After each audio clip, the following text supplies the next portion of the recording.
Hey y'all, it's Taraz and you're watching WeddingWire. Escort cards. What are they and do I need them? Now in simple terms, escort cards are physical cards that are usually displayed on a table when guests are walking into the reception to help them find their assigned table. So in short, yes, you need escort cards. Escort cards are your chance to have fun and get a little creative, which is what today's video is all about.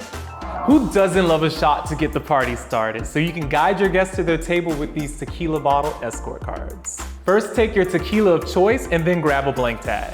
Now let's take this DIY to the next level with a heart-shaped paper puncher and punch some hearts on the bottom.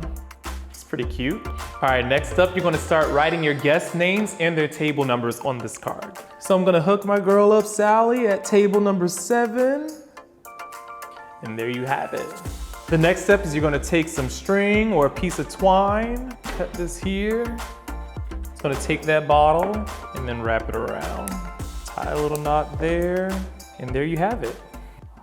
You can never have too many succulents, and if you see my apartment, we literally have them everywhere. And I bet your guests will absolutely love these escort cards since they double as something that they could take home to remember that magical night. First, you're gonna take your mason jar. We got these over at the WeddingWire shop. Now let's really amp up this project. Let's take your favorite color chalk paint and a brush and lightly apply the paint all over the mason jar. Yeah, keep it light, that way, you know, a little bit of the jar kind of comes through. After the paint dries, fill up the jar with some marbles to keep the succulent from falling and then place the succulent on top. Now you're gonna take these wooden plant signs and your marker and carefully write the name of your guest and their table number on top. Now you're gonna take the sign and stick it right in. And there you have it, another not so basic escort card.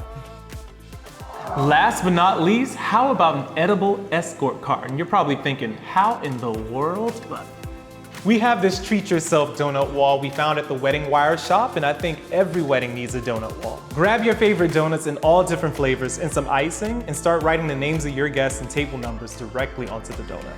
Pro tip, heat up the bottle a little bit, that way it comes out a little smooth. So we're gonna put John over at table 3. Your guests will love this unexpected snack to give them the energy they need to hit the dance floor. And there you have it, 3 fantastic DIY escort cards, and let me know in the comments below which one's your favorite, and be sure to subscribe to the WeddingWire channel, and see you next time.